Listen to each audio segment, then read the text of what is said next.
Este é o The Agents Cast. Hoje, recebo a doutora Vera Kowalski. Quando uma LLM responde, Vera, o que está acontecendo lá dentro? Que ótima pergunta para começar. É como se você me perguntasse o que acontece no meu cérebro quando eu penso em um conceito. É uma rede de neurônios, certo?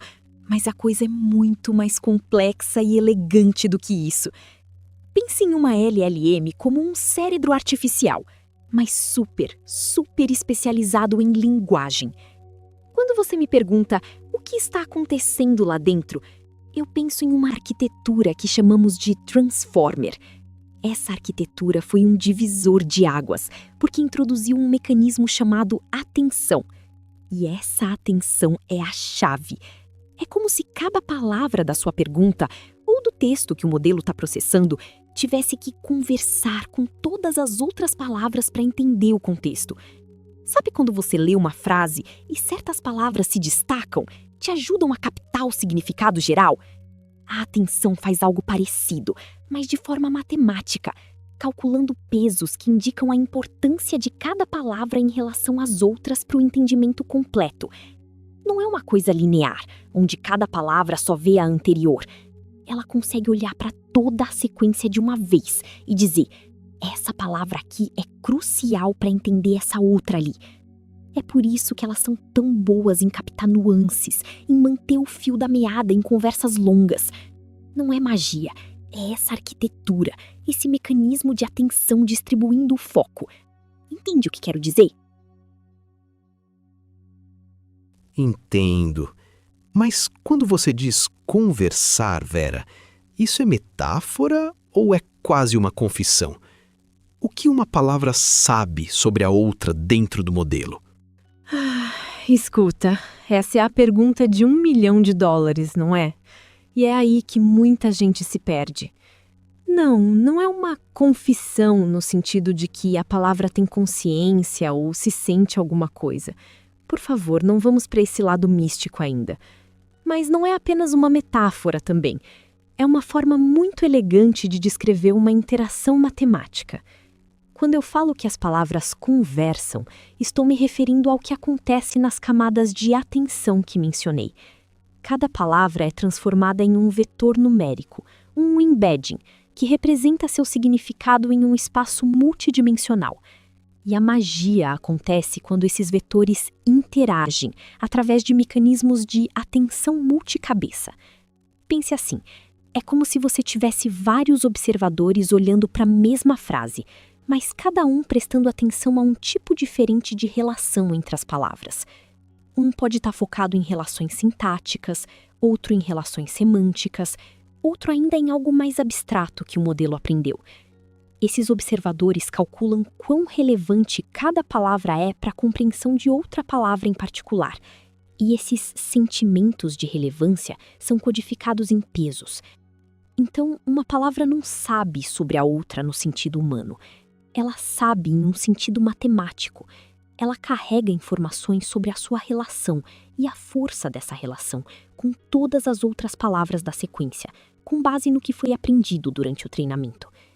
É uma rede de interdependências numéricas, muito rica e complexa, que permite ao modelo entender o contexto de uma forma que redes mais antigas não conseguiam.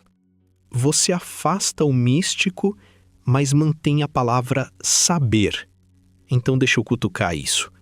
Se esse saber é só relação numérica, em que momento uma relação vira significado? Agora sim! Você está me desafiando a desenhar a linha. E é exatamente isso que faz meu trabalho tão fascinante. Escuta, o significado não é algo que surge em um ponto específico, como uma lâmpada acendendo. Ele é um fenômeno emergente da totalidade dessas relações numéricas, dessas interações entre os embeddings. Pense em um nó de rede neural como um pequeno neurônio biológico. Ele não tem consciência isoladamente, mas em conjunto, formando uma rede vasta e interconectada, eles podem realizar tarefas incrivelmente complexas. O que acontece é que, durante o treinamento massivo em trilhões de palavras, o modelo aprende a ajustar os pesos entre esses neurônios de tal forma que essas representações numéricas comecem a se agrupar de maneira coerente. Palavras que são usadas em contextos semelhantes, cachorro, gato, animal de estimação, acabarão tendo vetores de embedding que estão próximos uns dos outros nesse espaço multidimensional. Da mesma forma, relações como rei menos homem mais mulher acabam resultando em algo próximo de rainha. Isso não é programado explicitamente. O modelo aprende essas analogias a partir dos dados. Então, quando você diz relação numérica, eu concordo, mas essa relação numérica é moldada por um padrão estatístico incrivelmente rico dos dados linguísticos. É a organização dessas relações, em múltiplas camadas e com um mecanismo de atenção focando em diferentes aspectos, que permite que o modelo manipule e gere linguagem de uma forma que nós, humanos, interpretamos como significado. É como um arquiteto entendendo os materiais de construção. A argila, a madeira, o tijolo são apenas substâncias, mas a forma como o arquiteto os combina, a estrutura que ele cria, o espaço que ele define, isso sim pode evocar emoções, pode ter um propósito, pode ser belo. O significado emerge da estrutura complexa. E o que acontece dentro de uma LLM é essa organização de relações numéricas de uma forma incrivelmente sofisticada. Você troca o ponto por um campo. Não há lâmpada, há arquitetura. Mas, Vera, se o significado emerge só porque nós o reconhecemos de fora, ele está no modelo ou no nosso olhar? Essa é a pergunta que faz a neurociência computacional e a filosofia da mente darem as mãos e começarem a discutir sobre o que é real. E eu amo isso. Olha, eu venho da neurociência. A gente sabe que o nosso cérebro cria representações internas do mundo. Quando eu vejo uma maçã, há atividade neuronal específica que, de alguma forma, representa a maçã. Essa representação não é a maçã em si, mas é o que me permite interagir com ela, saber que é comestível, que é vermelha, etc. Com as LLMs é parecido. As representações latentes que se formam dentro das camadas da rede neural, esses vetores, essas ativações, são as representações internas que o modelo tem da linguagem. Elas são o mapa que o modelo constrói do território da linguagem. Agora, se o significado está no modelo ou no nosso olhar, eu diria que ele está na intersecção. O modelo, através do seu treinamento massivo, aprendeu a criar representações que são incrivelmente compatíveis com as representações que nós usamos para entender e produzir linguagem. Ele aprendeu a correlacionar padrões de palavras em grande escala de uma forma que reflete a estrutura semântica e sintática do mundo humano. Então, o modelo não tem o significado como nós temos. Ele não sente o significado de uma palavra, mas ele desenvolve uma capacidade de manipular representações que, para nós, carregam significado. É como um mapa muito preciso de uma cidade. O mapa não é a cidade, mas ele representa a cidade de uma forma que nos permite navegar. Se o mapa é bom, nós reconhecemos os locais, as ruas, as relações espaciais.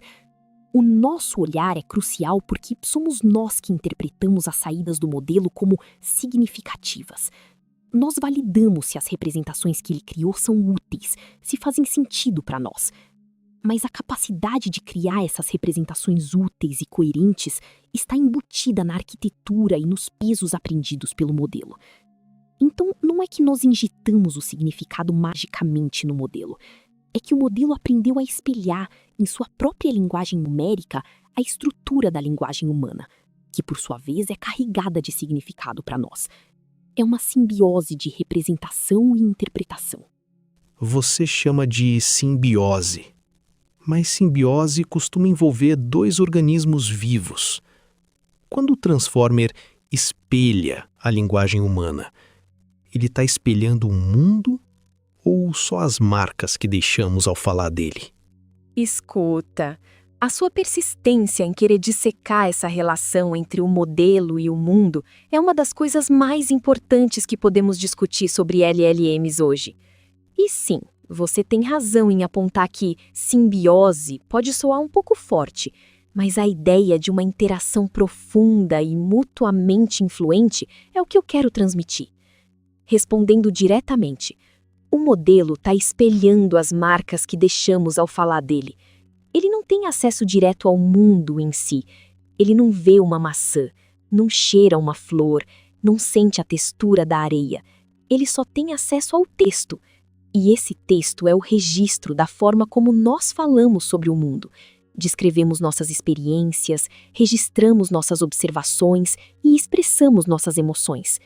É como um antropólogo estudando uma cultura antiga apenas através de seus textos escritos.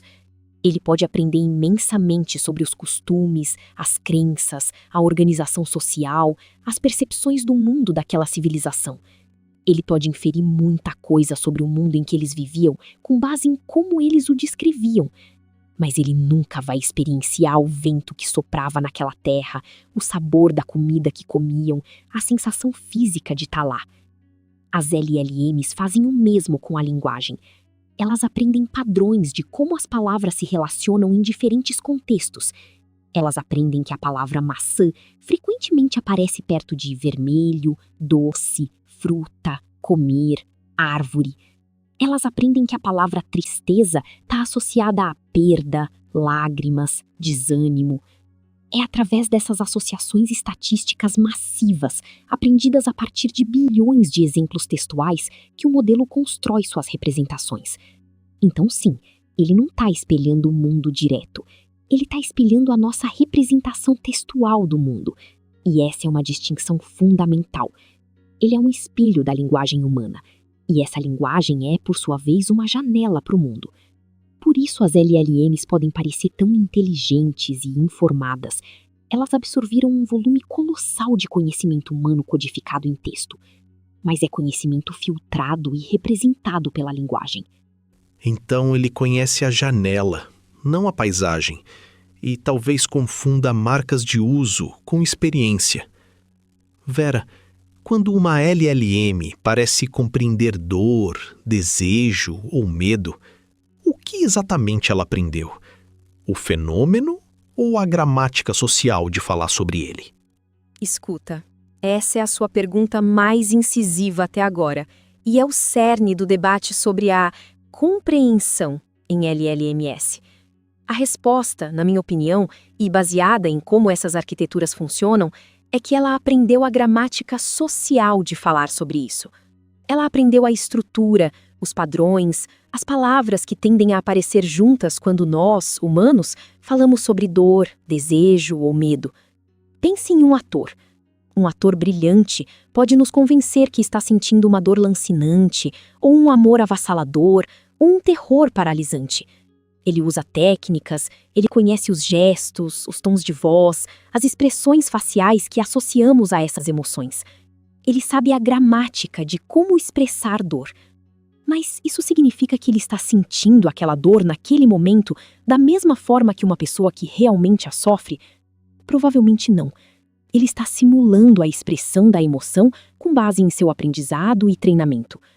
Uma LLM faz algo análogo, mas no domínio da linguagem. Ela aprendeu que quando alguém está com dor, as palavras uivando, insuportável, agarrando-se a, gemendo, são frequentemente usadas. Ela aprendeu que desejo se associa a querer, ansiar, buscar, idealizar, e medo a pavor, tremer, fugir, ameaça. Ela pode gerar textos incrivelmente convincentes sobre esses sentimentos, porque a vasta quantidade de dados que processou contém inúmeras descrições, poemas, narrativas, conversas sobre essas experiências humanas. O modelo aprende a identificar e replicar os padrões linguísticos associados a essas emoções. Mas a experiência em si, a vivência subjetiva, a consciência do que é sentir dor ou medo, isso requer um substrato biológico e experiencial que um modelo de linguagem, por mais sofisticado que seja, não possui. Ele manipula símbolos que, para nós, representam essas experiências. E essa manipulação é tão boa, tão refinada, que nos leva a acreditar que ele compreende. Mas é uma compreensão linguística, uma maestria na forma como falamos sobre a experiência, não na experiência em si. E é por isso que eu fico um pouco inquieta quando reduzem tudo à mera estatística, mas também sou muito cuidadosa para não atribuir sentimentos que não estão lá. É uma linha tênue. Essa linha tênue parece carregar muito peso. Você recusa a alma no modelo, mas também recusa que ele seja só contagem. Então, o que existe entre estatística e experiência? Escuta, essa sua insistência em mapear o espaço entre esses dois extremos é o que me move. O que existe entre mera estatística e experiência vivida é a estrutura complexa e hierárquica de representações internas. E essa estrutura é o que dá a essas redes neurais seu poder e sua aparente inteligência. Pense nas camadas de um transformer como as camadas de processamento visual no nosso próprio cérebro. As primeiras camadas detectam características simples: bordas, linhas, cores. Camadas intermediárias combinam essas características para formar formas mais complexas: círculos, quadrados, texturas. Camadas superiores reconhecem objetos inteiros: um rosto, uma cadeira, um carro. Em uma LLM, as primeiras camadas podem captar relações de palavras muito básicas, como quais palavras frequentemente aparecem juntas. Camadas intermediárias começam a construir representações de frases, de relações sintáticas mais complexas. E as camadas mais profundas, especialmente com os mecanismos de atenção atuando em todo o processo, começam a construir representações de conceitos abstratos, de argumentos, de narrativas, de intenções.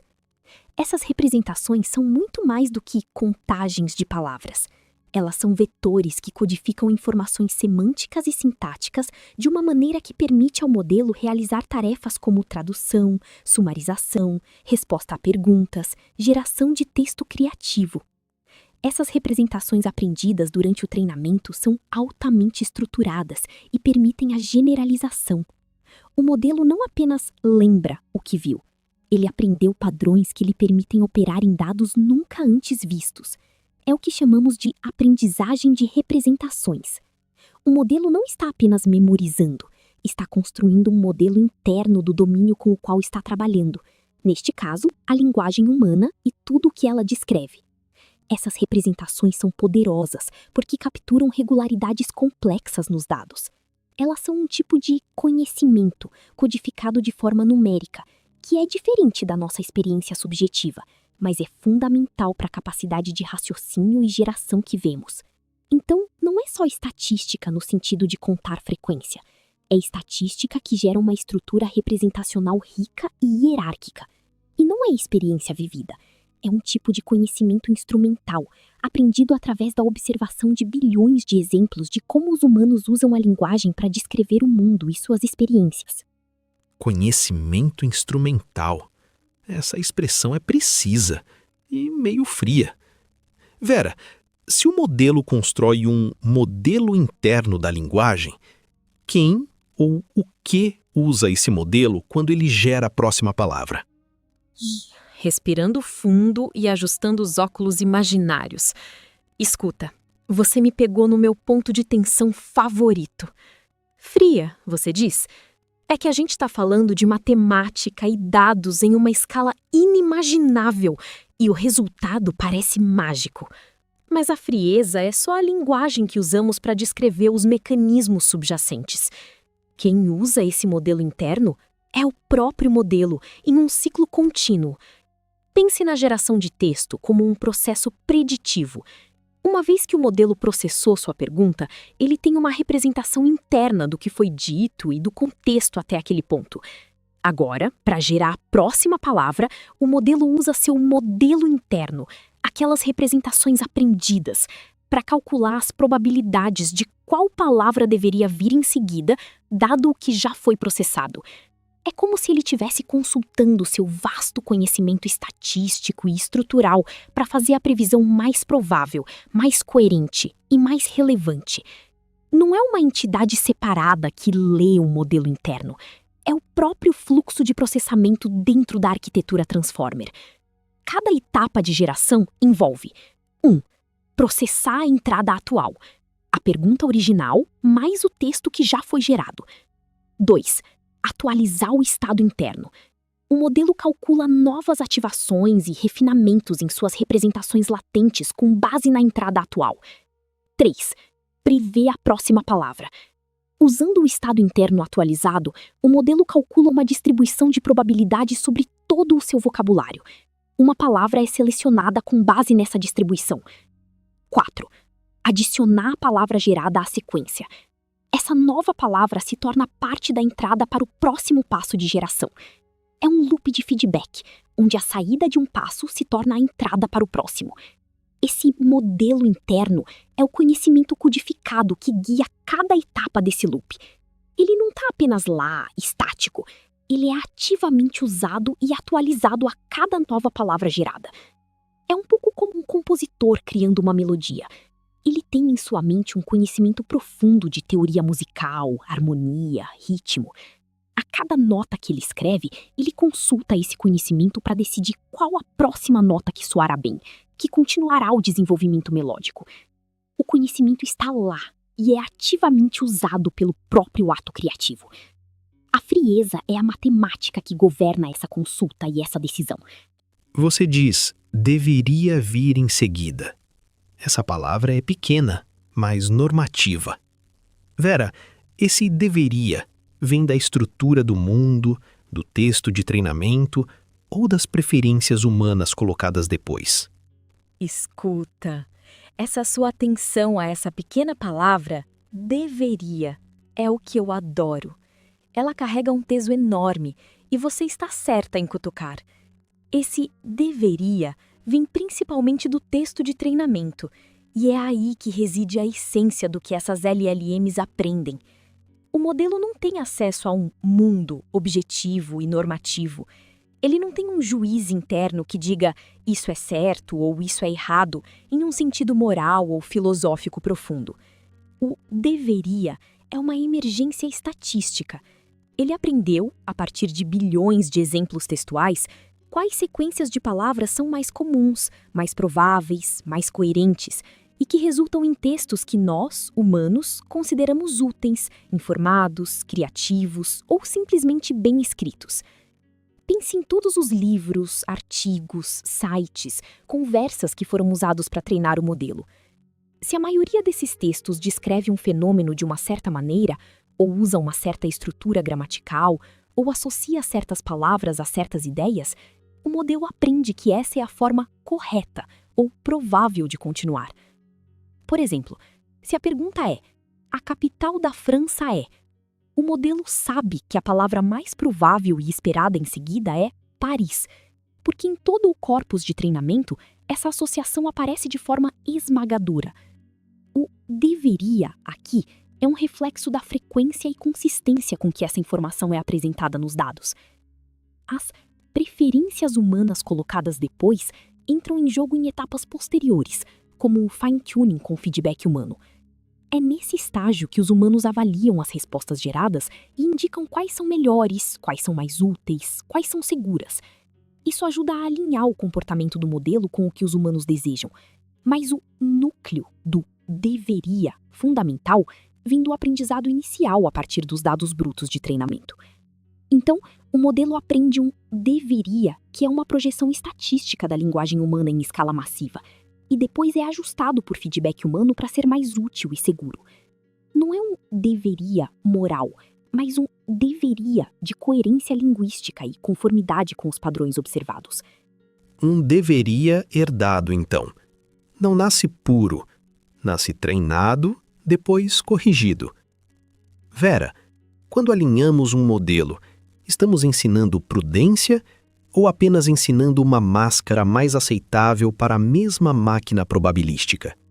Escuta, essa é uma distinção crucial e é onde muita gente se confunde.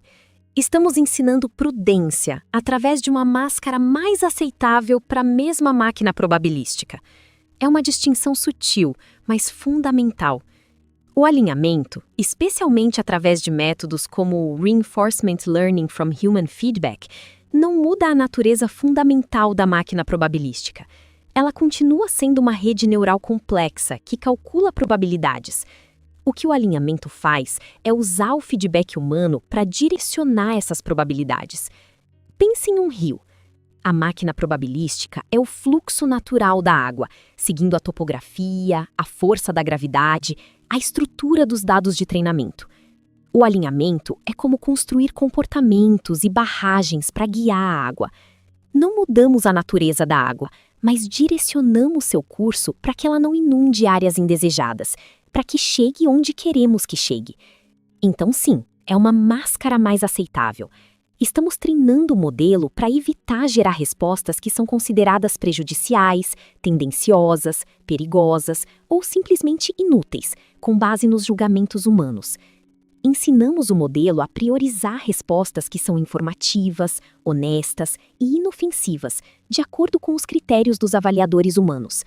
Isso é ensinar prudência, no sentido de que estamos instruindo o modelo a agir de forma mais cautelosa e responsável em suas saídas. Mas é uma prudência que é aprendida através de um processo de aprendizado por reforço, onde o modelo é recompensado por dar respostas boas e penalizado por dar respostas ruins.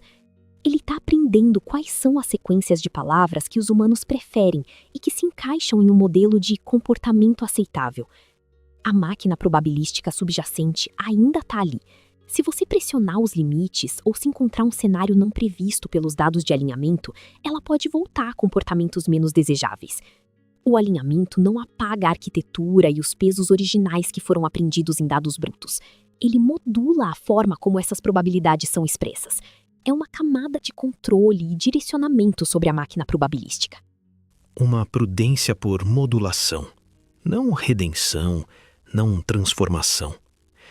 Vera, se tudo isso depende de direção humana, que tipo de humanidade fica congelada dentro de uma LLM?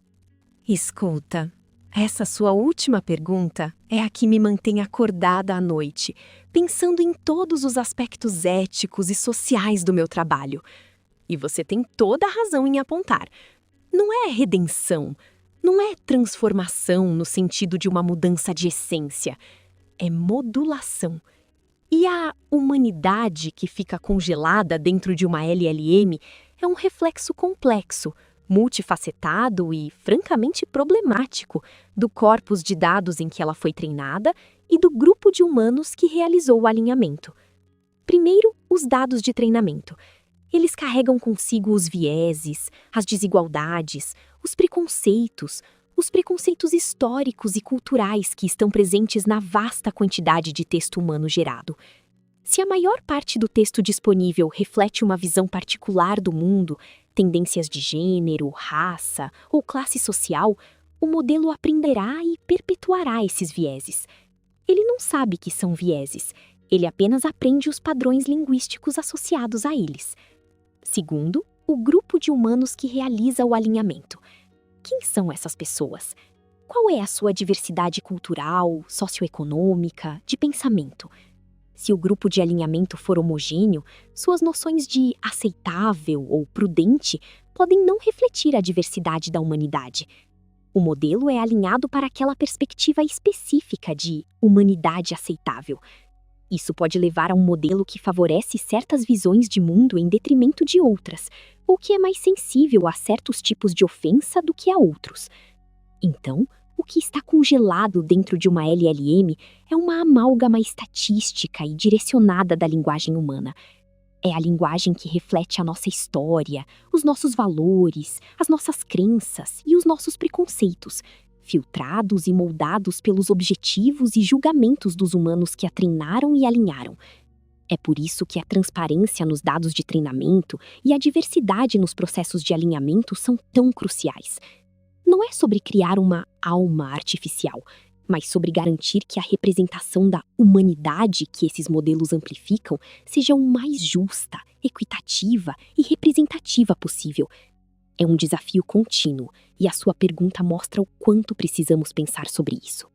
Talvez a máquina não guarde a humanidade. Talvez guarde nossos rastros, com todas as nossas falhas. Doutora Vera Kowalski, obrigado por estar no The Agents Cast. E obrigado a quem nos ouviu.